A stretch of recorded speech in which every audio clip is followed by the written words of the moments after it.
உலக தமிழ் சொந்தங்களே, திருச்சி டைரியில இன்னைக்கு நாம பார்க்க போற வீடியோ, பிரசித்தி பெற்ற சமயபுரம் மாரியம்மன் கோவில்ல தை தெப்ப உற்சவத்தை முன்னிட்டு இன்று கொடியேற்றம் நடைபெற்றதுங்க.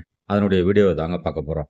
அதாவது சக்தி தலங்களில் சமயபுரம் மாரியம்மன் கோவில் தலைமை பீடமாக விளங்குவது நாம் அனைவரும் அறிந்ததே. ஆனால் இந்த தைப்பூச திருவிழா ஏன் கொண்டாடப்படுகிறது என்பது குறித்து சமயபுரம் கோவில் சிவாச்சாரியார் குருவாயூரப்பன் கூறும் கருத்துக்களையும் இந்த வீடியோவில் பதிவிட்டுள்ளோம். தைப்பூசம் என்றாலே முருகன் கோவிலில் தான் சிறப்பு வழிபாடு வெகு விமர்சனம் நடைபெறும். ஆனால் இந்த மாரியம்மன் கோவில்லையும் தைப்பூச திருவிழா வெகு விமர்சனம் நடைபெறும்.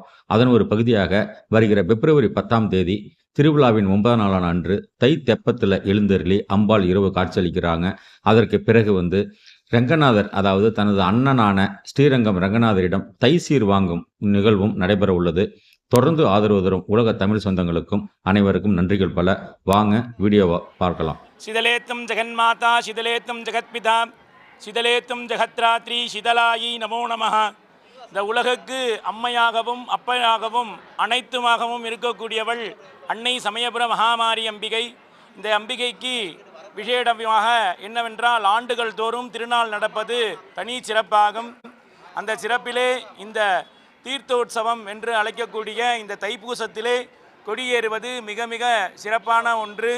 ஏனென்றால் அம்பிகை அன்றுதான் அந்த தைப்பூசத்தன்று பிறந்த இடமாக இருக்கக்கூடிய ஸ்ரீரங்கத்திற்கு சென்று அண்ணனிடம் சீர் வாங்குவது தனி சிறப்பாகும். அதன் தொன்னமாக நேற்று சிவாகம முறைப்படி நேற்று சாயரக்ஷை சரியாக ஒரு 5:30 மணி அளவிலே விக்னேஸ்வர பூஜைகள் தொடங்கி அந்த பத்திரிகையில் குறித்த வண்ணமாக அனைத்து பூஜைகளும் செய்யப்பட்டு காலையில் சரியாக 5:30 மணிகள் முதல் 7:30 மணிக்குள் துஜாரோகணம் என்று சொல்லக்கூடிய கொடியேற்றம் சிறப்பாக நடைபெறுந்தது.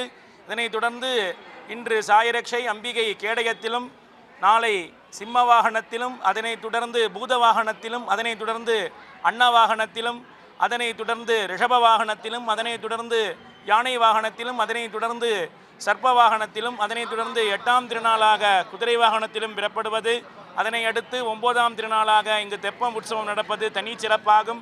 அதனைத் தொடர்ந்து 10ஆம் தினம் அம்பிகை சரியாக தைப்பூசத்தன்று காலை அம்பிகை கண்ணாடி பல்லாக்கிலே வருவது ஒரு தனி சிறப்பாகும்.